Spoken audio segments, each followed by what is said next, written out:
Ustedes nos escuchan a través de Rumba 98.5 FM en la región del Cibao, a través de Premium 101.1 FM y también pueden sintonizarnos a través de la web www.rumba985fm.com.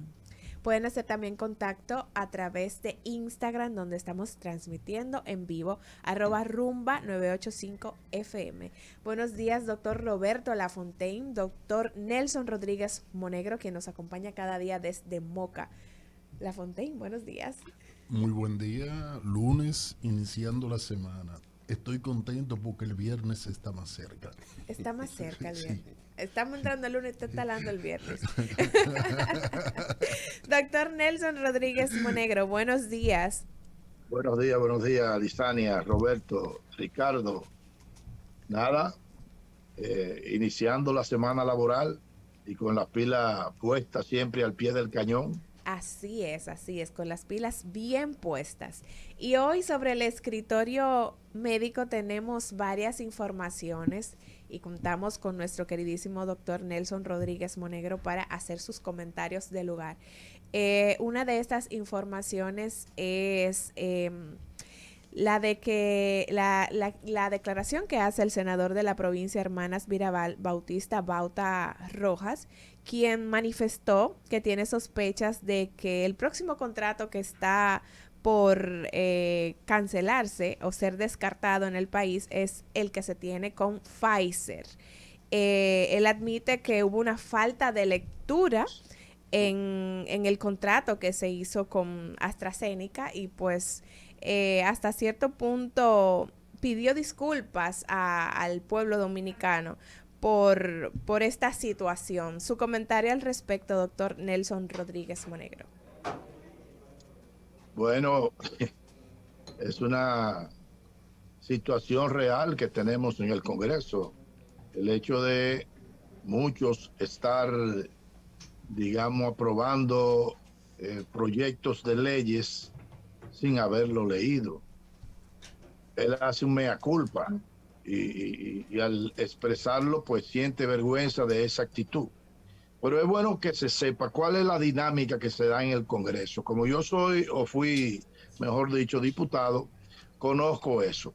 Lo primero es que prácticamente no hay posibilidades de que un diputado pueda leer absolutamente todos los proyectos de leyes que llegan a las cámaras. Son cientos y cientos de proyectos y hay proyectos que tienen, bueno, son un libro prácticamente, que tienen 400, 500 artículos y pues eso por un lado. En segundo lugar, no para todos los temas usted tiene un expertise, de modo que usted tiene que tener conciencia de sus limitaciones en algunos de los temas de que se trate, por lo cual usted debe pues auxiliarse de gente que usted pueda entender que tienen la capacidad para hacerlo, para explicárselo, las bondades, los efectos colaterales indeseables que pueda tener eso, los perjuicios, las conveniencias o no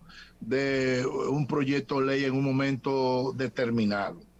Pues recuérdense que yo le decía a ustedes que cuando el presidente habló de la posibilidad de irse a un tribunal internacional, a una instancia internacional a dirimir un posible conflicto con esta empresa, yo le decía, habría que ver, me parece que el presidente quizá pecó por desconocimiento, cuáles son las competencias derivadas de ese contrato. Y al final hemos visto que el país no tiene nada por donde agarrarse ni someter a ningún tribunal internacional el tema del contrato, porque todo fue beneficio para la empresa y pues las menores posibilidades para el país. Así se hacen muchos de los contratos, sobre todo cuando tiene que ver con transnacionales. De modo que el país, y estoy de acuerdo también con que veo muy difícil que por la deuda que tiene ahora la empresa AstraZeneca y que parece que va a correr igual riesgo lo que tenemos con la Pfizer, ellos puedan darle una nota de crédito para que eso sea cambiado por la compra de medicamentos de alto costo. Yo dudo que una empresa de ese tipo haga ese tipo de transacciones donde le dé el beneficio a un país en vía de desarrollo como este. Esa no es su naturaleza ni el sentido de ellos. El de ellos es tratar de ganar mayor cantidad. ¿Qué yo hacía? Primero, como médico, y yo estaba dentro de la Comisión de Salud, evidentemente que todo lo referente al área de la salud, pues yo lo estudiaba y fijaba mi posición con respecto a eso. Es decir, no es posible que un legislador que sea profesional del área de la salud, pues no lea los proyectos de ley que tienen que ver con situación de salud del país. Eso por un lado. Y por otro lado, pues, cuando yo no leía un proyecto, me abstenía de votar. Sencillamente por eso, porque no estaba en condiciones de decir que sí ni que no, porque no había leído el proyecto. Muchas veces, como se nombra una comisión, como dice, se manda a comisión, y esa comisión lo estudia, entre comillas, y luego hace un informe. Muchos de los congresistas, pues, de buena fe o no, se llevan del informe y votan en consecuencia. Pero para cuestiones como esta, de tipo contrato, sobre todo donde tenía que ver con bienes del Estado, yo prefería abstenerme, porque en la mayoría de los contratos, sobre todo el tema de tierra, donde se vendían 400, 500, 1000 tareas de tierra a 10 pesos el metro, pues evidentemente que yo lo que hacía era que no votaba, porque sabía que eso era un puro negocio. En fin, yo creo que da mucha pena, y él hace el mea culpa, de que todavía en el Congreso tengamos ese tipo de situación, de que se aprueben leyes o contratos sin leerlos. Ahora, Nelson, una pregunta. Cuando yo lo escuché a él, me he quedado con una duda. Yo me he trasladado a la situación, yo me he trasladado al momento, ¿de acuerdo? Sí. Era un momento de una gran presión. Era un país presionado porque necesitaba tener la seguridad de que se iba a vacunar. Eran empresas que no podían suplir la cantidad de vacunas que se estaban demandando, y eran unas grandes potencias que estaban acaparando todo lo que se está produciendo. Pienso yo, y te hago la pregunta a ti, en esas condiciones, ¿es posible que aún habiendo leído el contrato y habiendo leído estas consecuencias, se hubiera tenido que tomar la decisión de firmarlo? En esas condiciones, no en estas condiciones como estamos, Claro, óyeme. Sí, era una situación de urgencia, era una situación apremiante, era una situación en la que la mayoría de los países desarrollados, ricos, acapararon la mayor parte de esas vacunas. Entonces, el gobierno estaba haciendo su trabajo, tratando de buscar. Pero, sin embargo, eso no es óbice para que, por lo menos, se firme un contrato decente, sin lesionar de esa manera al país. Porque es que en ese contrato el país no tiene absolutamente nada que buscar. Incluso, primero, no establecen el tiempo en el que se iban a suministrar los pedidos. Es uno.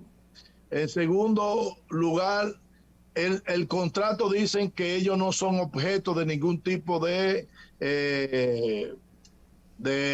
oposición o de llevarlo por incumplimiento a la justicia. En tercer lugar, que si el país deja de pagar en el tiempo que debe pagar de acuerdo al contrato, pues el país tendría que pagar intereses sobre la tasa LIBOR, que es la tasa de interés que se le ponen a los contratos internacionales. Fíjate que son unas cosas, ¿cómo te digo? El contrato de la Barrigol y este contrato, ¿cuál es la diferencia? Pues no hay diferencia, porque es que no hay posibilidades de que en esas condiciones, aún en una urgencia necesitando la vacuna, y que se veía que eso era como la única forma de contener la epidemia, bueno, eso, digamos que eso sería un atenuante, pero bajo ninguna circunstancia, óyeme, firmar un contrato con esas condicionalidades, donde el país está prácticamente desnudo, sin ningún tipo de interés y pagando dinero por adelantado, y al extremo de que las vacunas no las hemos recibido aún. Pero no solamente eso, que hay vacunas que quieren mandarte con fecha de vencimiento próximo, cuando ya la demanda de vacuna por parte de la población, pues ha disminuido considerablemente. Es decir, que son todas las condiciones ultra favorables para la empresa y lesiva para el pueblo dominicano. Es decir, carajo, pero uno debe tener por lo menos algún tipo de dignidad en poner algún tipo de cláusula, por lo menos que el país se agarre de un clavo caliente, por ahí no hay ni siquiera clavo donde agarrarse. Es lo que diga la empresa. Así es. Doctor Nelson Rodríguez Monegro, otra información que tenemos hoy aquí sobre el escritorio médico es la de que la Superintendencia de Salud y Riesgos Laborales pues ha sancionado a siete ARS con más de 20 millones de pesos por irregularidades como afiliaciones que no están muy claras y traspasos que son irregulares, valga la redundancia. Entre las ARS sancionadas está ARS GMA, ARS Sigma, ARS SEMA, ARS Futuro, ARS CMD, ARS Renacer y ARS Monumental. Su opinión al respecto. Si tú te fijas, quizá con excepción de la Monumental, todas esas ARS, digamos que son como las alitas cortas del pastel, porque solamente la Monumental, si mal no recuerdo, pertenece a la ADAR, que la ADAR es la asociación de ARS dominicana, que aglutina las 6 más grandes ARS y que tienen prácticamente el 80% de los afiliados en el Seguro Familiar de Salud. Es decir, siempre la soga rompe por el ladito más flaquito, porque a mí me van a decir que esas ARS, que son las pequeñitas, tienen mayor capacidad de hacer lo que se le está indilgando a esas ARS, porque lo que estamos hablando es que hay un negocio y es el venderle la cartera de afiliados que tiene, digamos, una ARS en un momento determinado. Es decir, ustedes recuerdan el seguro, el Instituto Dominicano de Seguro Social. El Instituto Dominicano de Seguro Social tenía una aseguradora y esa aseguradora andaba por 400,000 afiliados. Y cuando vino a ver, tenían menos de 30,000 y pico de afiliados. ¿Y qué ocurrió? Bueno, que negociantes de eso le vendían la cartera que tenían a las ARS grandes. Eso por un lado. En segundo, hay un tráfico ahí también de influencia y de negocio, donde los nuevos que entran, pues le asignan las ARS y desde luego la que paga más, pongámoslo en términos cotidianos, al buscón, que no es un buscón como el de una guagua pública, sino que es una gente que está dentro del negocio, entonces se lo asignan a otras ARS. Pero a mí me gustaría que me diga la CISALRIL qué ha hecho con respecto a los empleados del sector público que por ley tienen que pertenecer a la ARS pública, que es el SENASA, que incluso aludiendo a la libertad de escogencia, esas ARS privadas habían levantado una instancia de oposición porque eso lesionaba el libre albedrío de selección. Eso fue incluso y llegó a la Suprema Corte de Justicia. Y hay una jurisprudencia ahí donde el veredicto definitivo fue que la ley tiene eso contemplado y que el empleado público tiene que estar en el SENASA. Sin embargo, hoy en día, una buena parte de esos empleados públicos están en las ARS privadas. Entonces, me gustaría por qué la CISALRIL no pues sanciona también a las ARS que tienen a los empleados públicos que no deben estar ahí, porque no es verdad que los afiliados del régimen contributivo del SENASA están en peores condiciones que los que están en otras ARS privadas. Al contrario, incluso proveedores como las clínicas privadas les gusta más el Seguro Nacional de Salud, SENASA, en el contributivo que la mayoría de las otras aseguradoras. De modo que yo entiendo que se ha sancionado a los pequeños que tienen poca capacidad de comprar cartera de afiliados. Muchísimas gracias, doctor Nelson Rodríguez Monegro, por sus aportes tan importantes cada día aquí sobre el escritorio médico en Cátedra Médica.